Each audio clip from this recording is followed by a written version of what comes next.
Greetings to you. My name is Tara Brabazon. I'm the Dean of Graduate Research at Flinders University, and welcome to Vlog 103. Whoa. Yeah.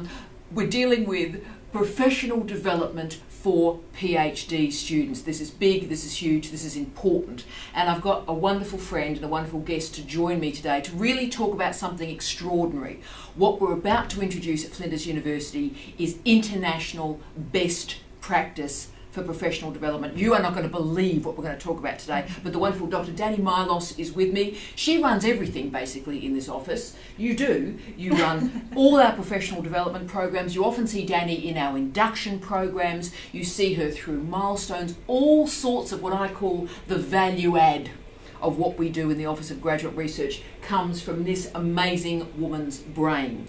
And when I first started this job a couple of years ago, Danster, I thought there were a lot of things that were fantastic about Flinders and the program we have here, but most of them involved professional development, which was the work that you were doing. So I'm thrilled to talk with you today, my queen. And yes, things were good, but things are about to get a hell of a lot better. So Danster, we're doing some big announcements this week. We sure are. And we're going to talk about REST. Now, the acronym I know freaks people out because it's calming and nurturing and maybe just a little bit hippie for people. Yeah. But so we're introducing REST as our professional development program. Could you tell us about REST? Sure. Well, first of all, I suppose I should tell you what REST actually stands for, shouldn't I? Yes. The Research and Employability Skills Training. Right, so research and employability skills training. Every word is important there. And this is where this program actually differs from what we've been doing so far. Because we have been offering professional development training, we've been offering research development training more so. But we've never really offered employability training centrally at Flinders University. So it is something that we are introducing because it is not enough to just provide students with a certificate at the end and say, here's your PhD, off you go. We actually have to equip them with the skills that they need to succeed. We have to make sure that they're actually career ready. That's really powerful, Danster, and what I find so amazing, and the figures are volatile, guys. I would love to quote a set of figures that can sort of make all of this make sense, but the figure something like is that only 40% of students enrolled in a PhD program end up working in a university as an academic. Right? So that's a stunning stat to me. It varies internationally and obviously it varies by discipline, but it may even be lower than that in some nations. So that means most of you watching this vlog today will not end up as academics working in a university. So therefore, what are you going to do? What's your employability? Now, we've done something really clever, and I see a handout. You know, I love a good handout. REST is based on what's called a VITAE, V-I-T-A-E, VITAE framework. So you've made a decision to use a framework to model Flinders practice. So could you tell us a little bit about VITAE and why you made that choice? Sure. I think it's important to have a framework in mind when you're talking about skills development. Because otherwise you are just taking a bunch of workshops and courses and not really knowing what you're doing with them. Where do they fit in? What are you getting out of them? Right. How can you actually reflect on that? Where do you record that? How do you demonstrate the skills you've gained from a workshop attendance sheet? Wow. And also, and what's the relationship between the PD too? So you've taught me this. So, you know, we all, when we went through, did sort of this a bit of PD, all mentioned that. What's the relationship? So VITAE, did it come from the UK originally? So it's a UK-based framework to structure professional development? It is, definitely. So VITAE have developed the Researcher Development Framework to actually help researchers structure the development under different domains. That is helpful to actually get them to plan their development, plan the skills that they want to gain throughout it, make sure they're recording those skills as they go along, and to be able to demonstrate those skills under a certain framework. So it's a really important framework to actually help researchers understand where they're at, where they're going, and how they're going to get there. And I mean, it's structured into 4 quadrants. So there's 4 quadrants, there's not 6, but 4 quadrants, the key is in the quad. Now, I'm fascinated by this, and I'm going to list these. So these are the 4 quadrants of VITAE. Am I allowed to put the handout up?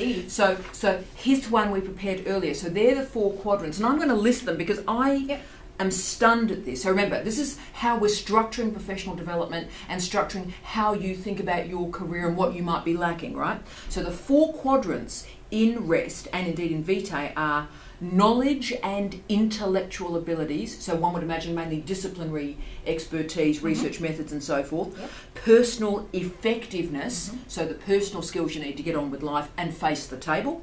3, research governance and organisation. Now I love that. So if you end up working in, might be quasi non-government organisations or all sorts of interesting research organisations that are not in universities, that's crucial.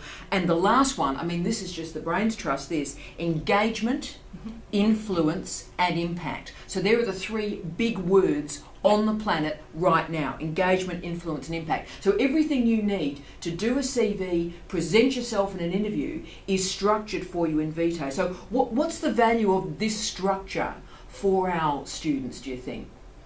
And supervisors as well, maybe? Supervisors as well, definitely. This is a researcher development framework. It is meant for researchers, all researchers, be they HDR students, be they early career researchers, mid-career researchers, supervisors, whatever it is. Well, it is really to help them structure their training and structure their learning and their knowledge that they already have. So I suppose what this particular structure does is really separate the different skills that you have under those domains. So for example, like you said, discipline specific stuff, all the training that we use to offer is actually just one little quadrant of what we should be offering. Wow. Okay, so separating those skills actually I think helps people understand what else is it that I actually need to be a competent researcher. How do I actually get there as well? See, that's powerful to me. I had a fascinating email this week from a supervisor saying, why should I do professional development? Why is professional development necessary? And I always have only one answer to that. How do you know what you don't know? How do you know what you don't know? And if you just rely on experience, it's just your experience and you're just one person. And there's billions of people on the planet. Why wouldn't you learn from the expertise of others rather than the experience? So these quadrants get you organised. I was going to say, the thing that I always found when I was doing this, and you can do it as a senior scholar or as a junior scholar, is you really do see the gaps quickly. We're going to talk about a skills analysis in a sec, but you very quickly see, oh look, I'm good at those 3, but suddenly you realise one whole quadrant, you're going, nah. Definitely. And so this is the work we're going to be focusing on for our guys and gals. So we're just talking about why professional development matters for all of us, but why does it matter to a PhD student, Danster? So, you know, I'll use the archetypal argument. So I'm enrolled in a PhD, I need to finish the PhD in 3 years, I've got a relationship with my supervisor, I've got the experiments I have to do, I've got the field work I have to do, I haven't got time for anything else except the research I'm doing on that PhD. How would you counter that argument? Sure, well, first question I would ask you is, what are you going to do with your PhD? Why are you getting a PhD? Where are you going afterwards? What does that piece of paper actually mean to you, and where can you take it? Superb, and of course that's the question, where exactly is this going, what exactly are we doing here? So, you know, the answer is often, if we're going to do this role play, who knew we were doing 1980s role play, you frightened me by the way, the answer would, oh look, well, I'm going to go do a postdoc, I'm going to do a postdoc, but then of course, unless you understand research, governance and organisation, you might get the job, but how do you understand how you get the next job? Because the nature of postdocs is like the precariat. They're incredibly unstable, so how are you going to build a career out of it? How are we going with this role play? Is this functional? And they're competitive. You're going to be competing against a whole lot of other people who may have more experience than you, who may have more skills than you. Now, how do you compete with that? And also, because Vitae is now the international standard, our students at Flinders are competing with people who are using Vitae. So they've got the language to sell themselves. Really we have the language and we have the resources that they have provided to us as well. So we have the knowledge of 20 years of experience of research and development organisation by using this framework. So why wouldn't you use it? I suppose that's the weird thing when staff and students are not interested in professional development. I love learning. I go, oh, this is exciting, I get to go to something. Is that, you know, what are you frightened of? Isn't it just an opportunity to learn and grow and transform and become your best self, really? It is, and I think most of that comes from not understanding the value of professional development or what it is, you know. Like I said, that piece of paper at the end doesn't get you very far. You're going to need to apply for jobs. You're going to need to actually write those applications. You're going to need to demonstrate your skills in a written and a verbal format. So how do you actually do that? What examples do you use? What framework do you use? How do you go about that? You can't just say, I have these skills because I did a PhD. And also the other thing I love about Vitae is it gives you the language that the industry and multiple industries are using. So when these industries are using engagement or impact, you need to really understand what that question means in an interview. If they're talking about research or organisation and governance systems and structures, if you don't know what that is and you're going into a postdoc environment, and that's what, that's the argument, I'm going to go do a postdoc, how are postdocs organised? Yeah. And if you don't know that, that's in one of the 4 quadrants of Vitae. Are we winning? Sure is, we are. Right, now this is the great bit. You've done all of this. Can I say, Dani is amazing. She's done this all herself. She's an astounding human being. And you've got our students starting the program with a skills needs analysis. I just have to watch the S's there because it's the double S, isn't it? It is. Skills needs analysis. I love that. What the hell is it? Sure. And what's its purpose? Yeah. Its purpose is to really, as the name may suggest, analyse people's skills. It's important. We have, you've talked about this a lot. We have a third of our students are part-time, a third of them are external. A whole lot of our students come to us, mid-career to come and upskill. They don't just come in here doing a PhD as a natural progression. Average age of PhD starters at Flinders, 36. Mm-hmm. So they have a whole lot of experience and a whole lot of skills that they bring with them. So therefore, I believe it is important to actually recognise these skills and not just say to students, okay, this is a framework, these are the skills you need to have, go and get them. It's important for students to actually recognise the skills that they already have and try to understand how those skills then fit under this framework and start envisaging themselves under everything that they've learned under this particular framework so they can take it further. See, I find that really powerful. By the way, very hot day in Adelaide. You might bring up, we're doing well here. No air conditioning in the office, we're doing well. But can I say, why I'm so impressed by this and why it critiques the deficit model of doctorate education, which I so despise. So the notion in our head that the students that we're teaching are 22 years old and in a lab, most of the overwhelming majority of students are not that. They come with a life and with families and with experiences and understandings that are so rich. And yet we sort of think we're putting them through a sausage factory of a PhD. The skills needs analysis says, what are you bringing to us? Where do you start? What's at the table? And then how can we enable that? So if you've got a gap, you've done all 3 fantastically, how do we fill that gap? Exactly. So can I just ask, how would you measure that? So what are you doing to do that skills needs analysis? Yes, sure. So under the skills needs analysis, we'll ask you to basically reflect on each of the different topics that are available under the domains. Okay, so we're talking about all the research methods, literature review, career development, each topic. Right. And then we'll be asking you to actually rate yourself. Where do you think you fit in? How confident are you at this skill? How much do you think you have gained in this skill already? And secondly, we'll ask you how important that skill is to you in the first place. So you may not find particular skills very important in your career, and we certainly won't make you do it if you don't find it important. So we'll be asking you what priority you want to give to this skill. This is huge. And thirdly, we'll ask you to plan when it is that you want to actually upskill in this particular domain, if you do. So of course that then fits into our milestones program. You're backwardly mapping. For those of you that are following the vlogs, you're then backwardly mapping. These are the skills that I want by the time I graduate with this doctorate. So what do I need to do, and when am I going to do it? So it's brilliant backward mapping through the Vitae framework. Definitely. So it gets you to reflect on the skills you already have and gets you to plan for the future to figure out how you can actually get to where it is you want to get to. I mean, this is everything, isn't it? This is transformative of doctoral education, I think, because this is really, when people go, oh, look, what job are you going to get with this? Well, you can answer that question. You can exactly explain your skill sets, use the language that the employers are going to be using, the small and medium-sized enterprises, what they're going to be using, you can deliver to them. Amazing. So can we talk a little bit about the activity? So we've talked about the structure and the language and the value. What's in there? What stuff is going on there? What would they do? What's it look like? Sure.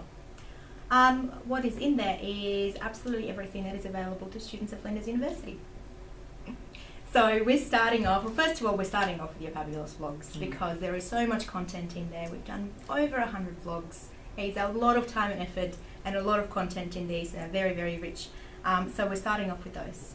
They will be listed under each one of the topics. So we've structured it under each vlog will be under a quadrant, under a subdomain under that particular topic. Yes. Okay, so it's going down to the fine level of detail. Wow. So, for example, if students want to find out any sort of vlogs that you've done for literature reviews, they just need to click into literature review, and all your vlogs will be there. Wow. So, starting off with the vlogs, but not stopping there. So, we're also introducing a whole number of MOOCs and online workshops that are available to students, so you can access them through this.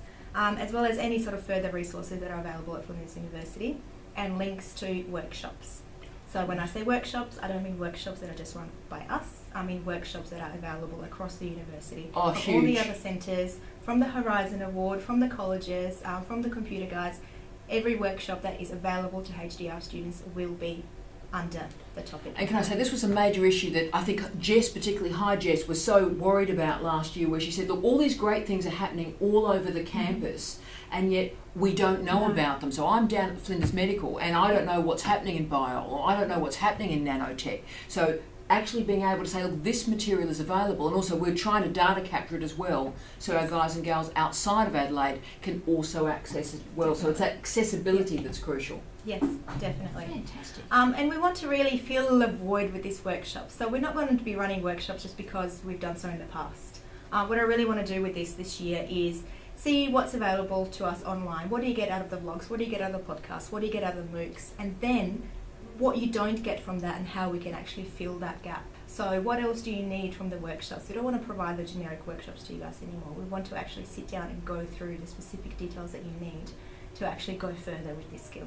Oh, that's crucial, because Dani's also organised me in terms of the vlogs as well, because she's put the vlogs through the domain. She said, Tara, you're lacking strongly in one area of the domain. So I'll be particularly doing work on the knowledge economy and the new economy and that type of area. I think the precariat was the one that was in there, but I'll be particularly filling out that quadrant in some weeks. So she's organising you, she's organising me as well, because I had a skills needs analysis gap myself. Yes, and it's not me organising it, it's the framework. Yes. Applying the framework to your vlogs actually illustrates that you have a number of gaps. I have a number of gaps. Mind you, I'm blaming all of you because you make the suggestions, but now so she's making the suggestions, so we'll fill a couple of gaps for the next few weeks. That's fantastic. And look, I really do want to talk about, and you know, we started these vlogs for the guys and gals in the Northern Territory. I thought 8 people would watch them every week, because 1/3 of our students are part-time, 1/3 of our students live outside of South Australia. So for those men and women, and I care about you guys so much, and I want you to feel like you're in an immersive doctoral experience. That's what I want for you all, and Danster does as well. I know you were feeling quite powerless the last couple of years, that you're providing a good on-campus service and you're bringing the students to the campus, but why should they be coming here? Shouldn't we be doing something for them? So can you tell me a little bit about how you're thinking about our guys and gals who are part-time and off the campus, how that impacts on your ideas for this new model? Yeah, definitely. So everything that you could possibly find out about REST is now on the REST Flow site. So everybody, as a first step, please log into the Flow site, register yourself for it, it's self-enrollment. Once you're in there, you can go through the different sort of domains. First of all, look through the RDF and familiarise yourself with the framework before you go any further. And then everything that we do is going to be on the Flow site. Every workshop that we run, everything that we offer is actually going to be advertised through the Flow site, and all the online content will be housed in the Flow site. So that is really going to be our home for everything, and not just REST, but HDR management, HDR candidature, all at once. So like a one-stop shop. It is a one-stop finally shop. It's a one-stop shop, It and is. so and so particularly. So what do you think is the change that our off-campus students and our part-timers will notice through this system? Do you think? You'll notice a whole lot of online content to begin with. Okay, so the content that is actually on there, like I said, starting off with the vlogs and a number of MOOCs, but also I will make sure that each workshop that the OGR conducts is actually video recorded, and it is uploaded on the Flow site as well. Now, we have had some issues with this in the past just because we haven't had the space and the technology to do this, but I've just discovered a new room that I've used for the past week. As you can see, she looks so glamorous. She always looks glamorous, but she's been literally videoed within an inch of her life this week. But also, and we had a lot of great commentary, I think, in The Loop, that wonderful feedback session we had last Friday, Danster, where a lot of our men and women particularly wanted podcasts as well, sound only, so they could actually have that while they're exercising, while they're walking and stuff. So I'm now very conscious the other bits of content that I'll give to Dani will be sonic, so it's a small file that you can load up to your device and listen to on the go in the car when you're dropping the kids off, when you're going for a walk. So we'll also make sure there's sonic materials as well, and textual. The multimodality is something you and I have been focusing very strongly on, and we'll diversify that out. So whatever is your favoured platform, we will try and deliver that to you via Flow. Definitely. You're amazing. Why, thank Can I just say, I love working with Dani. She is a fine scholar, she is a fine academic, and she cares every single day about improving what we do at this university. And she has worked her guts out. I'm being really honest on this. Dani has worked her guts out. She's a brilliant woman, but lots of insight, lots of deep thinking to create and take this great model that exists in Vitae, but deliver it bespoke for you at Flinders. So Dani, on behalf of the university, on behalf of the Office of Graduate Research, we're terribly proud of you. Thank you for the work that you've done. And guys, go to that flow site, and the wonderful Dani Milos, she is there waiting for you for fabulousness. So this is an opportunity for us to be modern. This is an opportunity for us to be outward facing, and we're taking this seriously. Everyone talks about employability and people do nothing. We're talking about employability, and we're going to get you there. So Dani, thank you for everything that you do. Thank you very much. You are stunning. On behalf of us both, we wish you love, Life, and peace. The Dan Stat and tea out. Love ya. Cheers. Bye-bye.